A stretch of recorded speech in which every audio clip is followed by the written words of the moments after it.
السلام عليكم ورحمة الله وبركاته.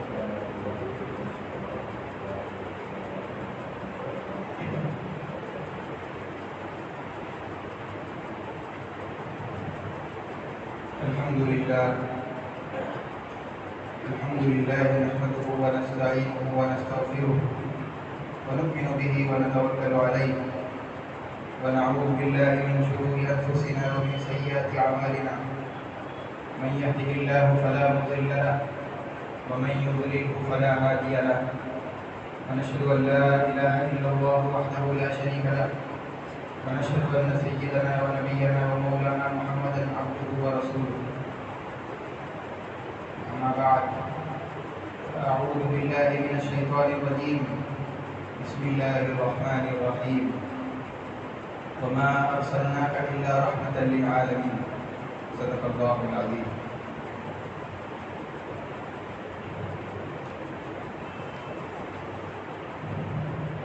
حضرات سامعین اکرام،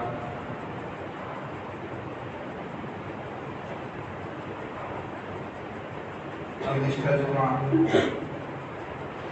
آپ حضرات کے سامنے نبی رحمت صلی اللہ علیہ وسلم کی پیدائش سے پہلے عرب کے جو حالات تھے، وہاں پر جو مذاہب پائے جاتے تھے، ان کے اندر جو برائیاں پائی جاتی تھیں، اور پھر اس کے بعد نبی رحمت صلی اللہ علیہ وسلم کی ولادت مبارکہ، اور بچپن میں آپ کا حضرت دائی حلیمہ کے گھر جانا، اور آپ کی والدہ کا انتقال، پھر آپ کے دادا کا انتقال، ان تمام کا تذکرہ ہو چکا ہے.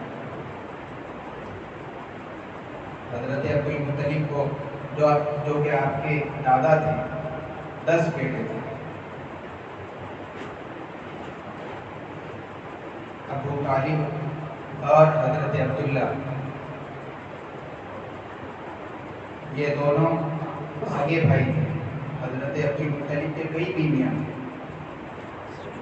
نبی رحمت صلی اللہ علیہ وسلم کے جو دوسرے چچا ہیں حضرت حمزہ، اسی طریقے سے اور دوسرے جو آپ کے چچا ہے وہ مختلف دوسری بیویوں سے تھے، لیکن آپ کے والد اور حضرت ابو طالب ان دونوں کی ماں ایک ہی تھی. اسی لیے عبدالمطلب نے اپنے انتقال کے وقت ابو طالب کو بلا کر کے نبی رحمت صلی اللہ علیہ وسلم کی تربیت کی اور ان کی پرورش کی ذمہ داری ان کے سپرد کر دی. حضرت عبدالمطلب آپ سے بہت زیادہ محبت کرتے تھے. آپ صلی اللہ علیہ وسلم کے مقابلے میں اپنے بیٹوں کی بھی پرواہ نہیں کرتے تھے، اتنی زیادہ محبت. اپنے ساتھ ہی ان کو سلاتے، کہیں باہر جاتے تو ساتھ لے کر جاتے تھے. اللہ کے نبی صلی اللہ علیہ وسلم نے بچپن میں جب آپ کی عمر 10-11 سال کی ہو گئی، اس وقت بکریاں بھی چلائیں. انبیاء علیہ السلام نبوت ملنے سے پہلے بکریاں چراتے تھے. اللہ تبارک و تعالیٰ کا ایک دستور ہے، اور یہ بات ہے کہ جو آدمی بکری چراتا ہے اس کے اندر نرمی، تواضع، عاجزی پیدا ہوتی ہے. اس لیے اللہ تبارک و تعالیٰ اپنے برگزیدہ اور پاکیزہ بندوں کے اندر نرمی پیدا ہو، امت کو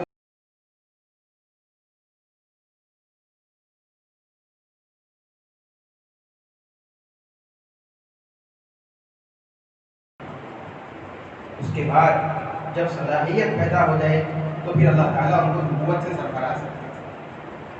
نبی رحمت صلی اللہ علیہ وسلم نے بھی اپنے چچا ابو طالب کی بکریوں کو چلایا.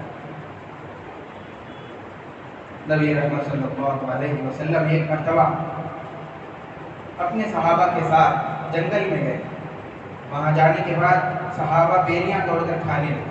نبی رحمت صلی اللہ علیہ وسلم نے فرمایا کہ جو کالی ہو گئی ہیں پک کر کے وہ بیریاں کھاؤ، مزے میں بہت زیادہ اچھی ہوتی ہیں. اور یہ میرا اس زمانے کا تجربہ ہے جب میں یہاں پر اپنی بکریاں چرانے لایا کرتا تھا. نبی رحمت صلی اللہ علیہ وسلم زمانے رسالت میں نبوت ملنے کے بعد بھی اپنے اس سادے سیدھے کام کا تذکرہ کیا کرتے تھے. حضرت ابو طالب ایک تاجر آدمی تھے. اس زمانے کے اندر رواج تھا کہ جو عرب وغیرہ کے تاجر ہوتے تھے سال میں 1-2 مرتبہ دوسرے ملکوں کو، دوسرے شہروں کو جا کر کے اپنا سامان فروخت کرتے، تجارت کی غرض سے جاتے تھے۔ حضرت ابو طالب چونکہ تاجر تھے، معمول کے مطابق انہوں نے بھی 1 سال تجارت کی غرض سے ملک شام کا ارادہ کیا، لیکن چونکہ راستے کے اندر تکلیفیں اور مشقتیں بہت زیادہ ہوتی ہیں سفر میں، اس لیے نبی رحمت صلی اللہ علیہ وسلم کو ساتھ نہیں لے جانے کا ارادہ کیا۔ حضرت نبی رحمت صلی اللہ علیہ وسلم نے جب دیکھا کہ چچا میرے بغیر جا رہے ہیں، تو آپ محبت کی وجہ سے جا کے آپ صلی اللہ علیہ وسلم اپنے چچا سے جب نپٹ گئے۔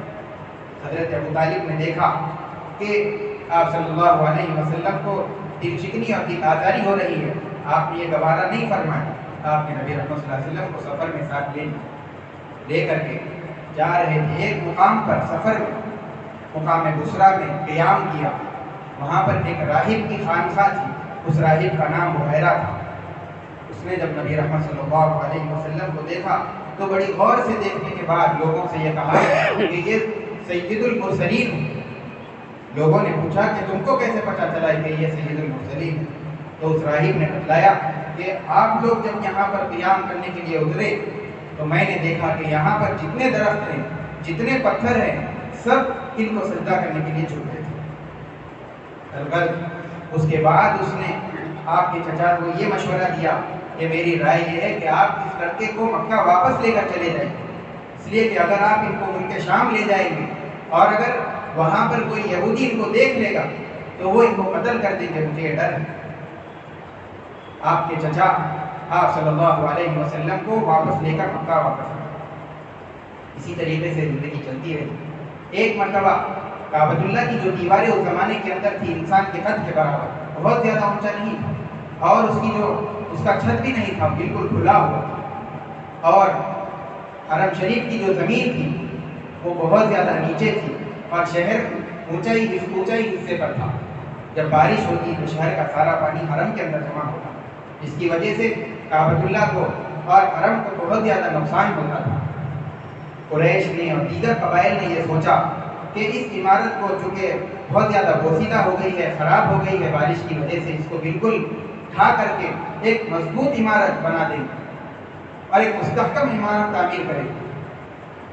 سب اس پر راضی ہو گئے، اس کو بالکل مٹا دیا گیا، اور پھر اسی زمانے میں اسی وقت میں جدے کے کنارے پر ایک جہاز ٹکرا کر کے ٹوٹ گیا تھا۔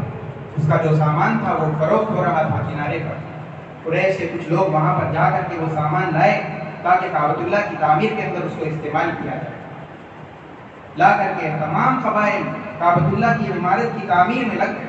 سب چاہتے تھے کہ اس فضیلت کے کام سے ہم پیچھے نہیں رہنا چاہیے، ہر ایک نے اس کے اندر حصہ لیا۔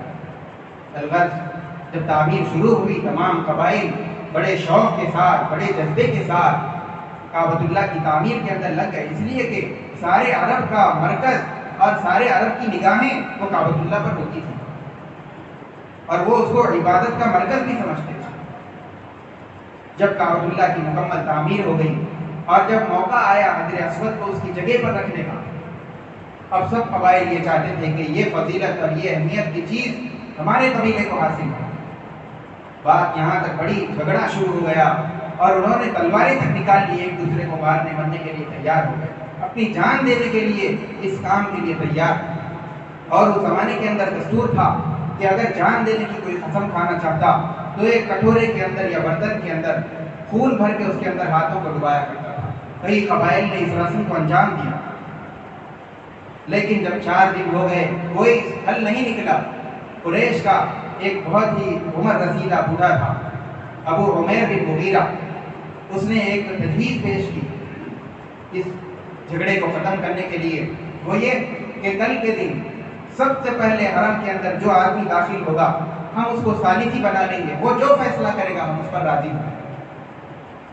دوسرے دن قریش کے دیگر قبائل کے سارے سردار اور سارے لوگ جمع ہو گئے، دیکھتے ہیں کون آتا ہے سب سے پہلے۔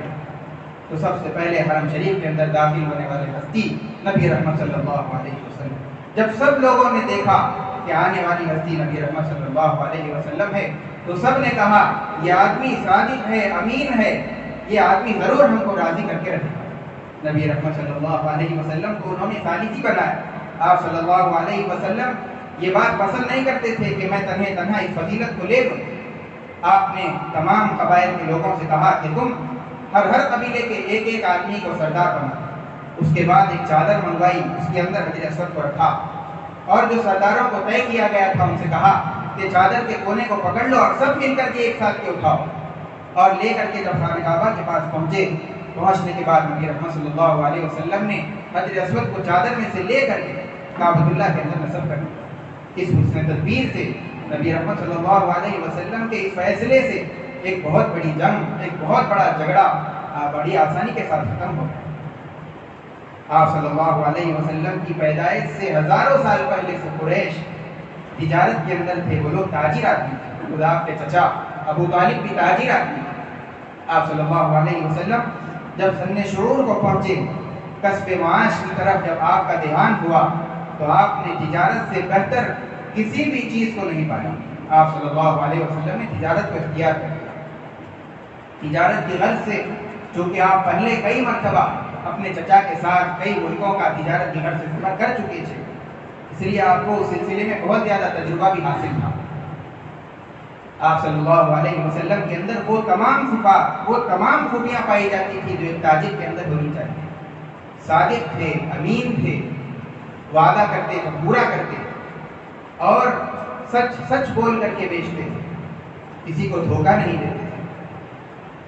لوگ ایسے ہی آدمی کی تلاش میں ہوتے ہیں کہ اپنا مال کسی ایسے آدمی کو دیں جو امانت دار ہو، وعدہ کرے تو پورا کرے، اور تاجر کی جتنی خوبیاں ہیں، جتنے اچھے صفات ہیں اس آدمی کے اندر پائی جائے، تو وہ لوگ نبی رحمت صلی اللہ علیہ وسلم کو اپنا مال دیتے تھے، اور آپ صلی اللہ علیہ وسلم ان کا مال لے جا کر کے دوسرے ملکوں کے اندر فروخت کرتے تھے۔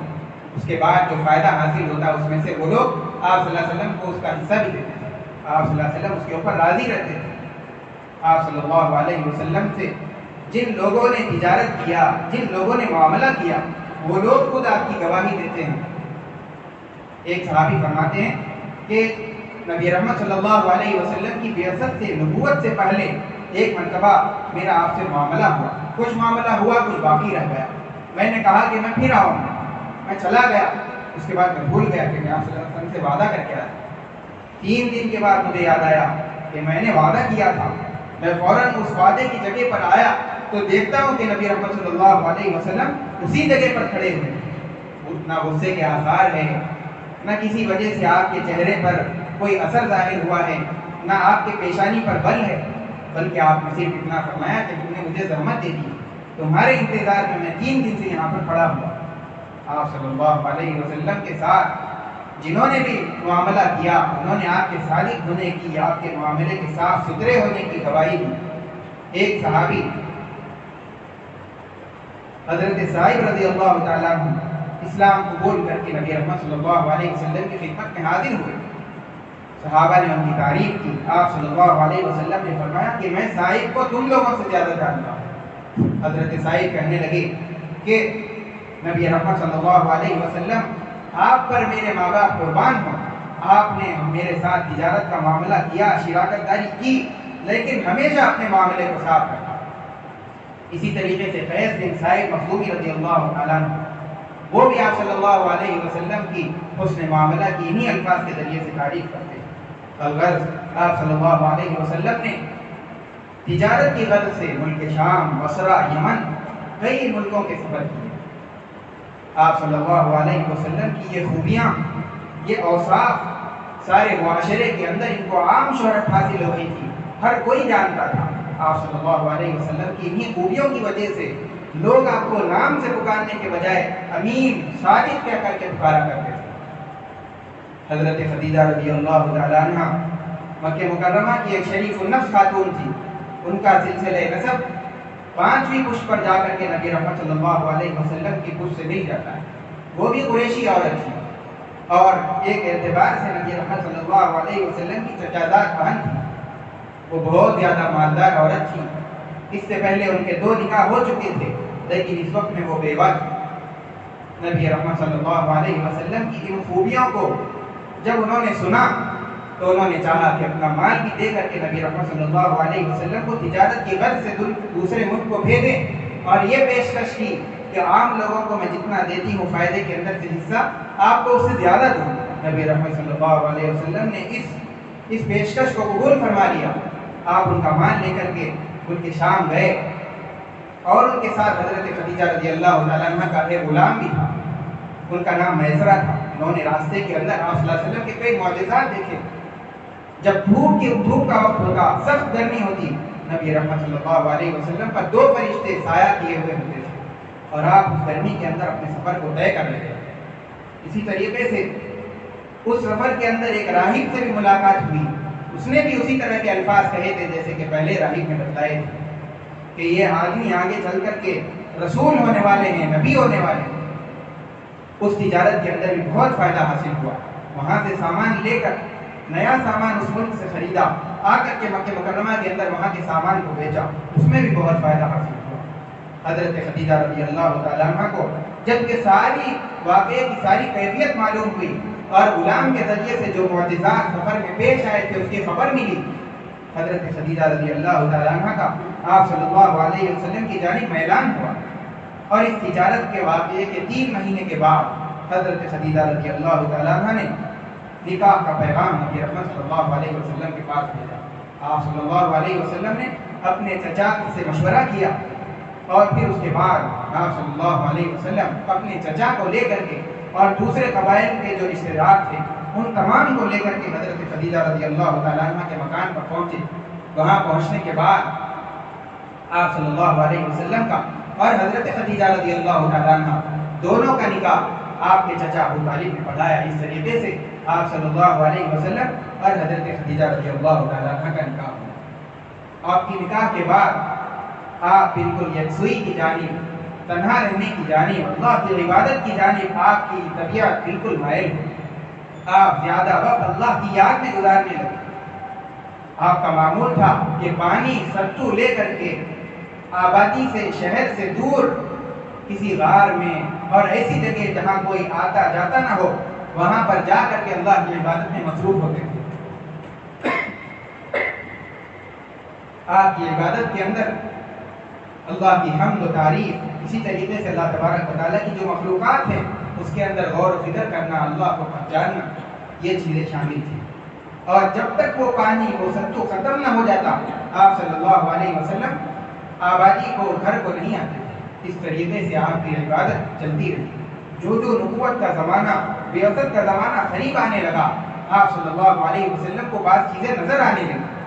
جیسے کہ ایک روشنی نظر آتی تھی، آپ صلی اللہ علیہ وسلم اس کو دیکھ کر کے خوش ہوتے تھے.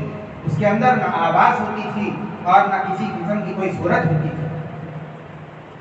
اور اسی طریقے سے پھر آپ کو جب سفر کرتے غار ہرا کی طرف اور آبادی سے دور جب جاتے تو ایسے سنائی دیتا جیسے کہ کوئی سلام کر رہا ہے. آپ صلی اللہ علیہ وسلم آئے، دائیں آئے، سب ہر طرف دیکھتے لیکن آپ کو کوئی نظر نہیں آتا، لیکن سلام کی آواز سنائی دیتی. وہ پتھر، وہ درخت جو آپ کے راستے میں ہوتے تھے وہ آپ کو سلام کرتے تھے. آپ صلی اللہ علیہ وسلم جب نبوت کا زمانہ قریب آنے لگا، سچے خواب نظر آنے لگے. رات کو خواب میں جو چیز دیکھتے صبح دن میں وہی ہو بہو ہو جاتی. آپ صلی اللہ علیہ وسلم کی بعثت کا زمانہ جیسے جیسے قریب آنے لگا، دوسرے اہل کتاب جو مکہ مکرمہ کے اندر، جیسے میں نے بتلایا کہ یہودی بھی رہتے تھے، کاہن لوگ بھی رہتے تھے، اسی طریقے سے عیسائی بھی رہتے تھے، وہ لوگوں نے دیکھا اپنی کتابوں کے اندر، ان کو پڑھنے سے یہ بات معلوم ہوئی کہ نبی آخر الزمان کی بعثت کا زمانہ قریب آ گیا. کسی بھی وقت وہ ظاہر ہو سکتے ہیں اور کسی بھی وقت نبی آ سکتے ہیں. ان لوگوں نے پڑھ کر کے معلوم کر لیا علامتیں کیا ہے، زمانہ کیسے ہوگا، ان کی کیا صفات ہوں گے، ان کی کیا علامات ہوں گے. یہ ساری چیزیں انہوں نے کتابوں کے ذریعے سے معلوم کی. اور اس زمانے میں جو کاہن لوگ تھے، جنوں کے ذریعے سے جو کام لیتے تھے، ان کے جن آسمان پر جا کر کے آسمانی خبروں کو چرا کر لاتے، ان کو کوئی بات بتاتے، وہ لوگ اس کے اندر ایک بات میں کئی چیزیں جھوٹ غلط سب ملا کر کے لوگوں کے سامنے بیان کرتے. کبھی ان کی بات سچی ہو جاتی، کبھی بات غلط ہو جاتی. لیکن جب نبی رحمت صلی اللہ علیہ وسلم کی بعثت کا زمانہ قریب آیا تو جیسے ان کے جن آسمان پر جا کر کے جس آسانی کے ساتھ وہاں کی خبروں کو چرایا کرتے تھے، لا کر کے اپنی کاہنوں کو بتلاتے تھے، ان کا راستہ بند کر دیا گیا، ان کا آسمان پر آنا جانا تنگ کر دیا گیا، ان کو آنا جانا مشکل ہو گیا۔ تو وہ کاہن بھی سمجھ گئے کہ قریب دنیا کے اندر بہت بڑا انقلاب آنے والا ہے، کوئی بہت بڑی چیز ہونے والی ہے دنیا کے اندر، جس کی وجہ سے ہمارے جنوں کا آسمان پر آنا جانا، ہمارے شیاطین کا اوپر سے خبروں کو چرا کر ہمیں لا کر کے بتلانا یہ بند ہو گیا۔ سب لوگ انتظار میں نبی رحمت صلی اللہ علیہ وسلم کی بعثت، اب وہ نبی کون ہوگا، کہاں پر ظاہر ہوگا، تمام کو بے چینی کے ساتھ اس بات کا انتظار تھا۔ آپ صلی اللہ علیہ وسلم اپنے دستور کے مطابق غار حرا کو ایک مرتبہ پہنچے، دیکھتے ہیں کہ وہاں پر پہنچتے ہی ایک فرشتہ ظاہر ہوا، ظاہر ہو کر کے اس نے نبی رحمت صلی اللہ علیہ وسلم سے کہا اقرأ، وہ حضرت جبرائیل علیہ السلام نے، انہوں نے کہا کہ پڑھیے۔ آپ صلی اللہ علیہ وسلم پہلے تو دیکھ کر کے چونک گئے، گھبرا گئے کہ اس مقام پر جہاں کوئی آتا جاتا نہیں ہے، یہ اجنبی آدمی کون آ گئے؟ آپ صلی اللہ علیہ وسلم نے ان کے سوال کے جواب میں کہہ دیا کہ میں پڑھنا نہیں جانتا، ماں نبی پڑھی۔ دوبارہ حضرت جبرائیل علیہ السلام نے نبی رحمت صلی اللہ علیہ وسلم کو پکڑ کر کے زور سے دبایا، پھر چھوڑ دیا اور فرمایا اقرأ، پڑھیے۔ آپ صلی اللہ علیہ وسلم نے دوبارہ وہی جواب دیا، ماں نبی پڑھی، میں پڑھنا نہیں جانتا۔ تیسری مرتبہ آپ صلی اللہ علیہ وسلم کو پکڑ کر کے زور سے دبایا اور پھر چھوڑ دیا اور فرمایا اقرأ بسم ربک الذی خلق، خلق الانسان من علق، اقرأ وربک الاکرم الذی علم بالقلم، علم الانسان ما لم یعلم۔ یہ 5 آیات نبی رحمت صلی اللہ علیہ وسلم نے نبی رحمت صلی اللہ علیہ وسلم کو پہلے ہی ملاقات کے اندر حضرت جبرائیل علیہ السلام نے دیکھا۔ آپ صلی اللہ علیہ وسلم جو کہ ایک عجیب واقعہ پہلی مرتبہ پیش آیا تھا، گھبرائے اپنے گھر کو فوراً آئے، آ کر کے لیٹ گئے، حضرت خدیجہ رضی اللہ تعالیٰ عنہ جو کہ آپ کی زوجہ تھی، ان سے کہا کہ مجھے چادر اڑا دو۔ آپ صلی اللہ علیہ وسلم کو انہوں نے چادر اڑا دی۔ جب آپ کی گھبراہٹ، آپ کا خوف دور ہوا تو سارا کا سارا واقعہ انہوں نے حضرت خدیجہ کے سامنے بیان کیا۔ نبی رحمت صلی اللہ علیہ وسلم کی ساری بات، سارا واقعہ سننے کے بعد حضرت خدیجہ رضی اللہ تعالیٰ عنہ نے کہا کہ آپ گھبرائیے مت، آپ اچھے آدمی ہیں، لوگوں کے ساتھ بھلائی کرتے ہیں، یتیموں کے ساتھ، بیواؤں کے ساتھ ہمدردی کرتے ہیں، مسافروں کی حفاظت کرتے ہیں، اور میزبانوں جو مہمان آتا ہے اس کی اچھے سے میزبانی کرتے ہیں، اللہ آپ کو ضائع نہیں کرے۔ اور مزید اطمینان کے لیے حضرت خدیجہ نے اپنے ایک چچا زاد بھائی ورقہ بن نوفل کے پاس نبی رحمت صلی اللہ علیہ وسلم کو لے کر کے گئی۔ اس زمانے کے اندر جو کہ بعثت کا زمانہ قریب تھا، یہودی اور عیسائی جو اس زمانے میں علماء مکہ مکرمہ اور اطراف میں عرب میں موجود تھے، لوگ ان سے رابطہ کرتے، صحیح بات معلوم کر کے انہوں نے بت پرستی کو بعض لوگوں نے چھوڑ دیا۔ انہی لوگوں میں سے حضرت ورقہ بن نوفل تھے۔ انہوں نے نبی رحمت صلی اللہ علیہ وسلم کی بعثت کے متعلق اور اس زمانے کے متعلق کئی خبریں سن رکھی تھی۔ جب آپ صلی اللہ علیہ وسلم کے واقعے کو انہوں نے سنا، جب آپ صلی اللہ علیہ وسلم نے ان کو سارا واقعہ بتلایا تو انہوں نے غور سے سننے کے بعد فوراً کہہ اٹھے کہ یہ وہی کلام ہے جو حضرت موسیٰ علیہ السلام کے پاس آیا کرتا تھا، اور کاش میں اس وقت تک زندہ رہتا جب تک کہ آپ کی قوم آپ کو اپنے قبیلے سے، اپنے قوم سے اور اپنے شہر سے نکال کر باہر نہ کرے۔ نبی رحمت صلی اللہ علیہ وسلم اس بات کو سن کر کے پریشان ہو گئے، تعجب سے دیکھنے لگے اور پوچھا کہ میری قوم مجھ کو نکال دے گی؟ ایسی قوم جو مجھ کو صادق اور امین کے لقب سے پکارتی ہے؟ انہوں نے کہا کہ ہاں، آپ کی قوم آپ کو نکالے گی۔ جس کسی نے بھی دنیا کے اندر ایسا پیغام لے کر کے اپنی قوم کے پاس آیا ہے، اس کو اس کی قوم نے اس کو شہر سے باہر نکال دیا۔ کاش، انہوں نے کہا کہ کاش میں اس وقت تک اب میں جوان ہوتا اور میں آپ کی بھرپور مدد کرتا جب تک کہ آپ ہجرت کر کے دوسری جگہ پر نہ چلے جاؤ۔ نبی رحمت صلی اللہ علیہ وسلم کی بعثت اس طریقے سے ہوئی، اور پھر آگے جو حالات، جو واقعات آپ کے ساتھ پیش آئے، مکہ مکرمہ کے اندر جو تکالیف، اور اسی طریقے سے آپ کے ہاتھ پر جو سب سے پہلے اسلام لانے والے ابتدائیین جو ہیں یعنی اولین، ان کے سلسلے میں انشاءاللہ آئندہ جمعہ کے اندر آپ کے سامنے تفصیلاً ذکر کیا جائے گا۔ ایک بات میں آپ کے سامنے عرض کرنا چاہتا ہوں آج تک ہمارے معاشرے کے اندر جو کچھ بھی، خاص طور سے آج کے دن 12 ربیع الاول جو کچھ بھی ہو رہا ہے تو مسلمان کرتے ہیں یقیناً نبی رحمت صلی اللہ علیہ وسلم کی محبت میں کرتے ہیں۔ ہمیں ان کی محبت کی قدر ہے۔ محبت تو ہر مسلمان کے دل میں ہونا چاہیے، جیسے کہ نبی رحمت صلی اللہ علیہ وسلم نے فرمایا لا یؤمن احدکم حتی اکون احب الیہ من والدہ وولدہ والناس اجمعین، کہ کوئی آدمی کامل مومن نہیں ہو سکتا اس وقت تک جب تک کہ میں یعنی نبی رحمت صلی اللہ علیہ وسلم اس آدمی کو اس کے ماں باپ سے، اس کی اولاد سے اور پورے لوگوں کے مقابلے میں سب سے زیادہ محبوب اور پسندیدہ۔ لیکن محبت میں آ کر کے جو چاہے کرنے کی اس کی اجازت نہیں، جیسے کہ عیسائیوں نے نبی عیسائی حضرت عیسیٰ علیہ السلام سے وہ بھی محبت کرتے ہیں، ہر کوئی اپنے نبی سے محبت کرتا ہے، لیکن وہ لوگ محبت کے نشے میں آ کر کے انہوں نے عیسیٰ علیہ السلام کو خدا بنا دیا یا پھر خدا کا بیٹا بنا دیا۔ شریعت نے ہم کو محبت کا طریقہ سکھایا ہے، محبت کرتے ہو تو اس کے اندر کرنا کیا ہے وہ بھی سکھایا۔ اللہ تبارک و تعالیٰ فرماتے ہیں ان کنتم تحبون اللہ فاتبعونی یحببکم اللہ ویغفر لکم، اگر تم اللہ سے محبت کرتے ہو تو تم نبی رحمت صلی اللہ علیہ وسلم کی اطاعت اور فرمانبرداری کرو، اللہ تبارک و تعالیٰ بھی تم سے محبت کرنے لگے۔ تو محبت کا صحیح طریقہ، اس کے ظہور کا صحیح طریقہ یہ نہیں ہے کہ لائٹ لگائے، جھنڈے لگائے، نقشے بنا کر کے گلیوں کا کھڑا کر دیے، اور بعض لوگ تو یہ کر رہے ہیں کہ کیک کاٹ رہے ہیں۔ یہ ساری چیزیں میرے دوستو اگر ہم دیکھیں اس کی بالکل بھی اجازت نہیں ہے۔ 12 ربیع الاول کو چھوڑ دی، اس کے علاوہ تو لے لیجیے کسی کی برتھ ڈے اگر کیک کاٹ رہے ہیں، کیا شریعت اس بات کی اجازت دیتی ہے؟ پٹاخے پھوڑ رہے ہیں، بینڈ باجا ہے، کیا شریعت اس بات کی اجازت دیتی ہے؟ اور اسی طریقے سے فضول خرچی، رنگ سے کھیلنا، یہ ساری چیزیں کیا شریعت اس بات کی اجازت دیتی ہے؟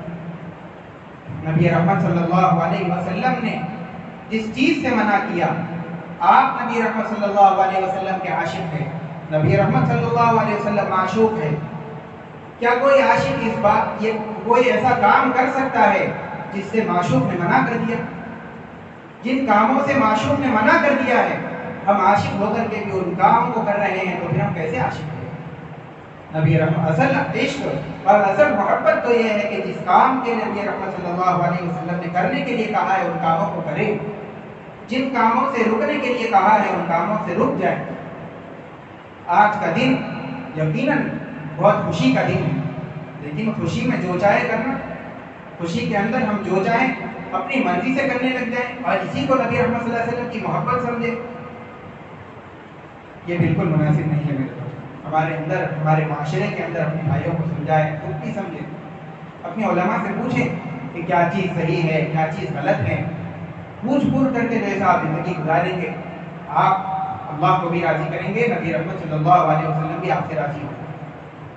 میرے دوستو ہم جو بھی کرتے ہیں اعمال، پیر کے دن، جمعرات کے دن، ہفتے میں 2 مرتبہ ساری امت کے اعمال نبی رحمت صلی اللہ علیہ وسلم کے سامنے پیش کیے جاتے ہیں۔ جو بھی برے اعمال کریں، اچھے اعمال کریں، تمام اعمال نبی رحمت صلی اللہ علیہ وسلم کے سامنے پیش کیے جاتے ہیں۔ اس لیے ایسے اعمال نہ کریں جس سے نبی رحمت صلی اللہ علیہ وسلم کو تکلیف ہو۔ عاشق ہو کر کے اپنے محبوب کو تکلیف پہنچانا یہ ایک عاشق کی صفت نہیں ہو سکتی، اس لیے ان کاموں کو اختیار کریں جس سے نبی رحمت صلی اللہ علیہ وسلم کو خوشی ہو، آپ صلی اللہ علیہ وسلم راضی ہوں، آپ صلی اللہ علیہ وسلم کے علاوہ اللہ تعالیٰ بھی راضی ہوں۔ اللہ تبارک و تعالیٰ ہم تمام کو صحیح سمجھنے کی اور دین پر صحیح طریقے پر چلنے کی توفیق عطا فرمائے۔ وآخر دعوانا الحمد للہ رب العالمین۔ جو حضرات سنت نے پڑھے سنت پڑھے۔